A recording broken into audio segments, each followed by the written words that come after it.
administration. We thought it was absurd. We told them it was absurd, and now they come in here saying that if you don't give us everything that we want, we're going to shut down the government. We think that's preposterous.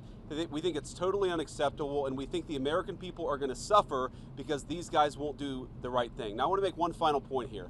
You will hear a lot from Senate Democrats, from House Democrats about the fact that American health care policy is broken.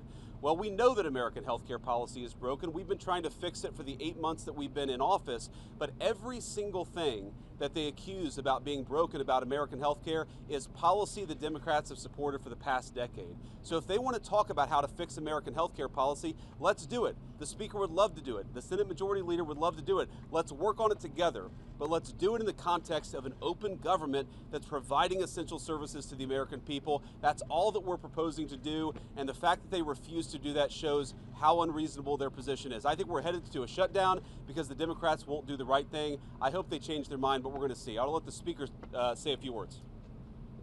Thank you, Vice President Vance. I want to thank the President as well. They showed strong leadership today. They invited the 4 leaders over here because the President is operating in good faith, and he demonstrated that very well. The problem is that Chuck Schumer and Leader Jeffries refuse to acknowledge the simple facts. Let's review what the simple facts are. As the Vice President was saying, this is the common sense thing to do. This is the right thing to do. This is the simple thing to do. By way of review, the House is getting back to the way the regular appropriations process is supposed to work. 12 separate appropriations bills passed through the House Appropriations Committee, 3 off the floor. The Senate doing their work as well. All this in bipartisan fashion, by the way. They passed 3 bills in the Senate. Those bills don't match up exactly. So for the first time in years, since 2019, you have a conference committee that is being constituted between the House and the Senate. This is the way a bill becomes a law. They work out the differences. All this is happening in bipartisan fashion. The problem is we've run out of clock. September 30th is the end of the fiscal year, so we need a little more time. So what we did in the Republican majority is the right, responsible, simple thing. A clean, continuing resolution, a short-term, nonpartisan continuing resolution. It's only 24 pages in length. Leader Thune has a copy if you want to see the exhibit. There's nothing partisan in here. No policy riders, none of our big party preferences, because we want to do the right thing by the American people and allow more time for negotiation. Now, there's a reason that Chuck Schumer and Hakim Jeffries have come out here, stomped the feet, saying that they can't go along with this. They're trying to bring in extraneous issues. They issued a counter proposal. You should go take a look at what they requested. $1.5 trillion in new spending that is unrelated to the ongoing appropriations process. They wanted to, as you said, restore taxpayer-funded benefits, okay? Hard-working taxpayers in America, they want to take your funds and give that for benefits to illegal aliens. They want to restore that because we got rid of it. They want to prop up left-leaning media outlets. $500 million they threw in on top of that. $1.5 trillion on a 7-week stopgap funding measure. We're not going to do that. They know we can't do that, and we never have in the past. During the Biden administration, there were 13 threatened shutdowns. The Republicans in the minority did the right thing. We kept the government open. We're simply asking for the Democrats to do the same. Again, I want to thank President Trump for the strong, solid leadership. He listened to the arguments, and they just wouldn't acknowledge the simple facts. I want to thank Vice President here for showing his leadership as well. If the Democrats make the decision to shut the government down, the consequences are on them, and I think it's absolutely tragic. We've never said that was a good idea. We never believed it is. And I want you to remember, when we voted in the House, we passed it out of the House. The House has done its job. We did that almost 2 weeks ago. Every Democrat in the House except one voted to shut the government down. That is the record, and don't forget it. I'll ask Leader Thune to step in here. Well, thanks, Mr. Speaker, Mr. Vice President. This right here, ladies and gentlemen, is what we're talking about. 24 pages. It's a continuing resolution to fund the government through November the 21st. I don't know where they're saying this is some huge partisan thing. This is something we do fairly routinely. And when the Democrats had the majority on 13 different occasions, they had the majority, President Biden was in the White House, we passed continuing resolutions to fund the government. This is purely and simply hostage taking on behalf of the Democrats. The Republicans are united. House Republicans, Senate Republicans, President Trump. The House has passed a clean funding resolution to fund the government until November the 21st. It's clean, it is bipartisan, and it is short term. But it gives us enough time to finish the appropriations process, which is the way we should be funding the government. So Republicans in the House, in the Senate, President United, they've passed the bill. This is sitting right now at the Senate desk. We could pick it up and pass it tonight. We could pick it up and pass it tomorrow before the government shuts down. And then we don't have a government shutdown. It is totally up to the Democrats, because right now they are the only thing standing between the American people and the government shutting down. We're all in favor of funding the government. And this is something that's been done routinely 13 different times by the Democrats when they had the majority. So it's to me, it's purely a hostage-taking exercise on the part of the Democrats. We're willing to sit down and work with them on some of the issues they want to talk about, whether it's the extension of premium tax credits with reforms. We're happy to have that conversation.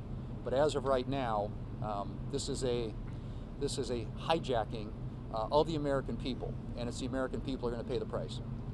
Russ, you want to say a few words? Sure. We want to keep this government open. It is not good for the American people to have the government shut down for any period of time. We will manage it appropriately, but it is something that can all be avoided. It can all be avoided by accepting a reasonable position, which is what the House has passed and what sits at the Senate desk, which is to continue to fund the government with a short-term continuing resolution. It has never been a viewpoint that $1.5 trillion is a reasonable amount of spending to be included on a short-term CR. This is hostage-taking. It is not something that we are going to accept, and we hope that the Democrats come back from the brink, fund this government, and allow us to move forward. Thank you. Great. Mr. What's Vice up? President, so just to be clear, is there room for negotiation here with Democrats? And you mentioned you believe that we are headed toward a government shutdown. Is the federal government preparing to fire federal workers if the government does indeed shut down? Well, first of all, we have to keep essential services functioning as well as possible if the Democrats shut down the government, and Russ has been tasked with making sure that's possible. Now, you asked about negotiations. One of the things I admired about the president, but frankly the entire team's approach during the conversation we just had with Chuck Schumer and Hakim Jeffries was, they have some crazy ideas. Giving taxpayer money to illegal aliens for health care, that's a crazy idea. Funding transgender surgeries in Peru, that's a crazy idea. But they had some ideas that I actually thought were reasonable, and they had some ideas that the president thought was reasonable. What's not reasonable is to hold those ideas as leverage and to shut down the government unless we give you everything that you want. There were multiple times where Leader Jeffries or Leader Schumer would say, you know what, we should be doing this, and the President of the United States would say, yeah, absolutely, let's have that conversation, but we're going to do it in the context of the people's government being open. We're not going to let you take the people's government hostage and then give you everything that you want. And that's really the state of the negotiation. Yeah, let's have a conversation, let's have a negotiation, but we're not going to shut down the government because we won't give the Democrats everything that they want. Caitlin. Can you respond to what Senator Schumer said, that there were aspects about health care ending for certain people that the president was learning about for the first time in that meeting? And was the president open to a deal on the ACA subsidies? Well, I'm highly skeptical that the president was learning about it for the first time, thanks to Chuck Schumer. But what I will say is, look, we have put a $50 billion rural hospital fund into the big beautiful bill that we passed a few months ago, because we know that under Biden administration's policies, there are a lot of small town hospitals, a lot of rural health care that was getting shut down and that was struggling. We're trying to fix that problem. In fact, we're happy to work with Democrats to fix that problem. We want to work across the aisle to make sure that people have access to good health care. We are not going to let Democrats shut down the government, take a hostage, unless we give them everything that they want. That's not how the people's government has ever worked. That's certainly not how it's going to work under the Trump administration. Go ahead, please. This is very important on health care. Their counterproposal, what Chuck Schumer and Hakim Jeffries are demanding, is that they claw back the $50 billion that we put into the rural hospital support structure. They want to take that back. We're not going to do that. We passed that because we have to allow for that. Also, if they shut the government down, not only are troops unpaid, federal workers, and all the services that everybody relies upon, but the WIC program, the nutrition program, women, infant, and children, they will not get that program, will not be funded. FEMA won't be funded. We have hurricanes off the coast of the United States right now. This is serious business. You have telehealth, you have mental health services, all that's funded by the government would stop if Chuck Schumer and Hakim Jeffries and the Democrats have their way. The Democrat shutdown would be damaging for the country. We can't allow for it. Yeah. Thank you all. Passing a shorter CR?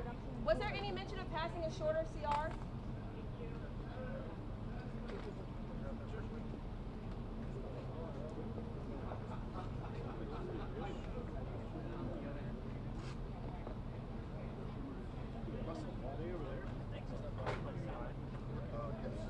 I also have it.